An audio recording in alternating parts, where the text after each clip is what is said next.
जिस ब्याह ने की ये कुछ फैलावट और जमावट और रचावट ऊपर तले इस जमघट के साथ होगी, उसका और कुछ फैलावा कैसा कुछ होगा, ये ध्यान कर लो।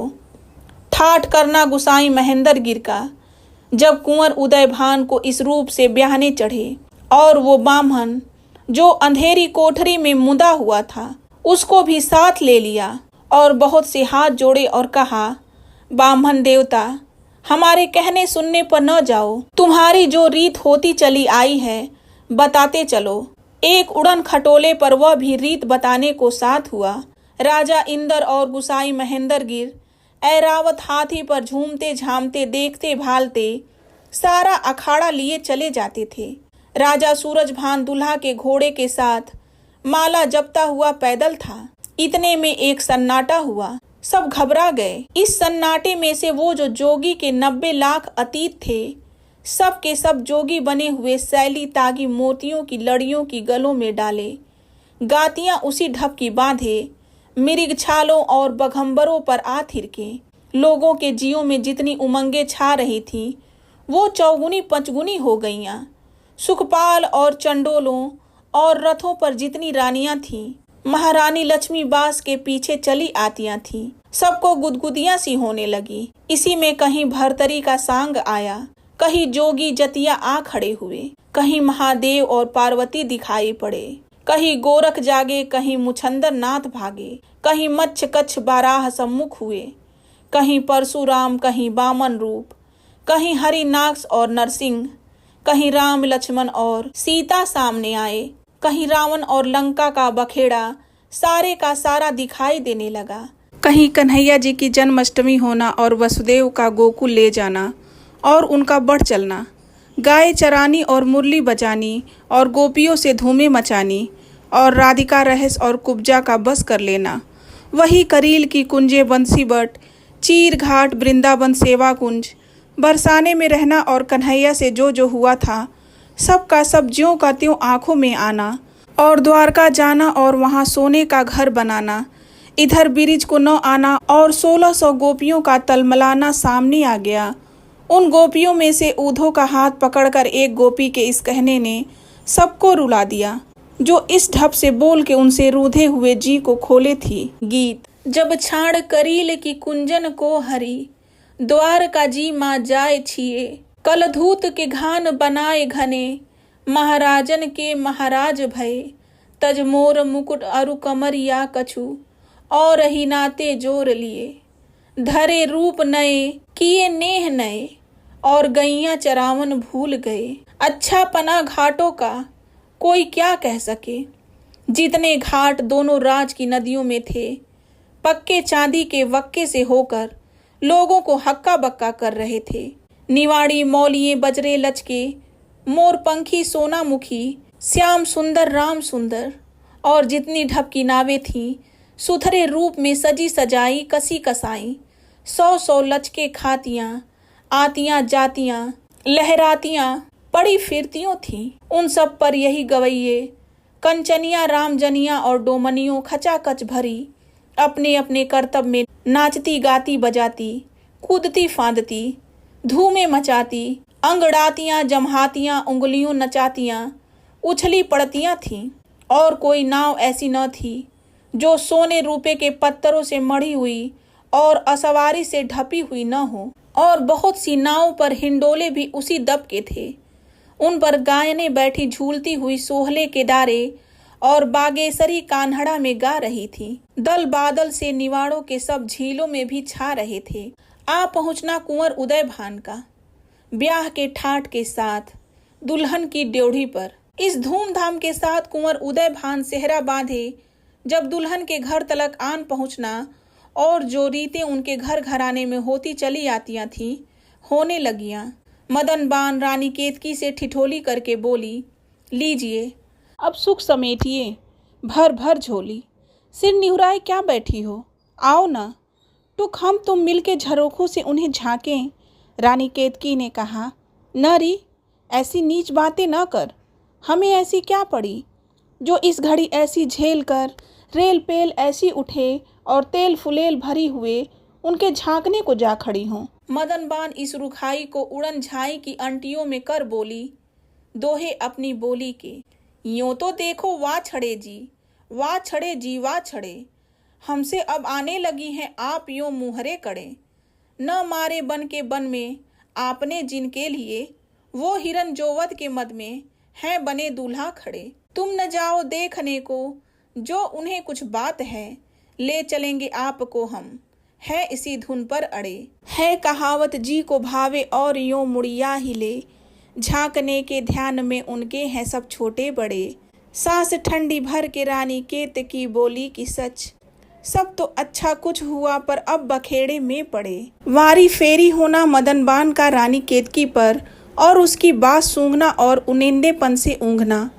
उस घड़ी मदनबान को रानी केतकी का बादले का जूड़ा और भीना भीनापन और अंखड़ियों का लजाना और बिखरा बिखरा जाना भला लग गया तो रानी केतकी की बात सूंघने लगी और अपनी आंखों को ऐसा कर लिया जैसे कोई ऊँघने लगता है। सिर से लगा पांव तक वारी फेरी होके तलवे सुहलाने लगी। तब रानी केतकी झट एक धीमी सी सिसकी लचके के साथ ले उठी। मदनबान बोली, मेरे हाथ के टहोके से वही पांव का छाला दुख गया होगा जो हिरनों को ढूंढने में पड़ गया था। इसी दुख की चुटकी से रानी केतकी ने महसूस कर कहा, कांटा अड़ा तो अड़ा, छाला पड़ा तो पड़ा, पर निगोड़ी तू क्यों मेरे पंछाला हुई। सराहना रानी केतकी के जौवन का। रानी केतकी को भला लगना लिखने पढ़ने से बाहर है। वो दोनों भवों की खिंचावट और पुतलियों में लाज की समावट और नोकीली पलकों की रुंदाहट और हंसी की लगावट, दंतड़ियों में मिस्सी की उदाहट और इतनी सी बात पर रुकावट से नाक और त्योरी चढ़ा लेना और सहेलियों को गालियां देना और चल निकलना और हिरनियों के सूप से करछाले मार कर परे उछलना, कुछ करने में नहीं आता। सराहना कुंवर जी के जोबन का। कुंवर उदयभान के अच्छेपन का कुछ हाल निलखना किससे हो सके। हाय रे, उनके उभार के दिनों का मुँहनापन और चाल ढाल का अच्छन बच्चन, उठती हुई कोंपल की फवन और मुखड़े का गदराया हुआ जोबन, जैसे बड़े तड़के हरे भरे पहाड़ों की गोद से सूरज की किरणें निकल आती हैं, यही रूप था। उनकी भीगती मसों से रस का टपका पड़ना और अपनी परछाई देखकर अकड़ना। जहाँ जहाँ छाँव थी उसका डौल ठीक ठीक ऊके पाँव चले जैसे धूप थी। दुल्हा उदयभान सिंहासन पे बैठा और इधर उधर राजा इंदर और जोगी महेंद्र गिर जम गए और दुल्हा का बाप अपने बेटे के पीछे माला लिए कुछ कुछ गुनगुनाने लगा और नाच लगा होने। और इधर में जो उड़न खटोले इंदर के अखाड़े के थे सब के सब उसी रूप में छत बांधे हुए थिरका किए। महारानियां दोनों समधी ने इनके आपस में मिलियां चलियां और देखने दाखने को कोठों पर चंदन के किवाड़ों के आड़तालों में आ बैठियां। सांग संगीत भड़ताल रहेप होने लगा। जितने राग और रागनियां थीं, यमन कल्याण, सुध कल्याण, लाजवंती, कान्हड़ा, खंडाच, सोहनी, परज, विहाग, सोहरट, कालिंगड़ा, भैरवी, खट ललित, भैरव रूप पकड़े हुए सचमुच के जैसे गाने वाले होते हैं उसी रूप से अपने अपने समय पर गाने लगे और गाने लगियां। उस नाच का जो भाव ताव रचावट के साथ हुआ, किसका मुंह जो कह सके। जितने महाराजा जगत प्रकाश के सुखचैन के घर थे, माधव विलास, रसधाम, किशन निवास, मच्छी भवन, सब के सब लप्पे से लपेटे और सच्चे मोतियों के झालर अपनी अपनी गांठ में समेटे हुए एक फवन के साथ मतवालों के रूप से सूम झूम बैठने वालों के मुंह चूम रहे थे। बीचों बीच उन सब घरों के आरसी घाम बनाया था, जिसकी छत और किवाड़ और आंगन में आरसी छूट कहीं लकड़ी, ईंट पत्थर की पुट एक उंगली के पौरे भर न थी। चांदनी का जोड़ा पहने हुए 14वीं रात जब घड़ी एक रह गई, तब रानी केतकी सी दुल्हन को उसी आरसी भवन में बिठाकर दूल्हा को बुला भेजा। कुंवर उदयभान कन्हैया बना हुआ, सिर पर मुकुट धरे, सेहरा बांधे, उसी तड़ावे और जमघट के साथ चांद सा मुखड़ा लिए जा पहुंचा। जिस जिस ढप से बामहन और पंडित कहते गए और जो जो महाराजों में रीतें होती चली आतियों थीं, उसी डौल से उसी रूप से सांवरी गठजोड़ा सब कुछ हो लिया। दोहे अपनी बोल के। जब उदयभान और रानी केतकी दोनों मिले, आस के जो फूल कुम्हलाए हुए थे फिर खिले। चैन होता हीन न था जिस एक को उस एक बीन, रहने सहने सो लगे आपस में अपने रात दिन। ऐ खिलाड़ी ये बहुत सा कुछ नहीं थोड़ा हुआ, आन कर आपस में जो दोनों का गठ जोड़ा हुआ। चाह के डूबे हुए ऐ मेरे दाता सब तिरे, दिन फिरे जैसे उन्हीं के वैसे सबके दिन फिरे।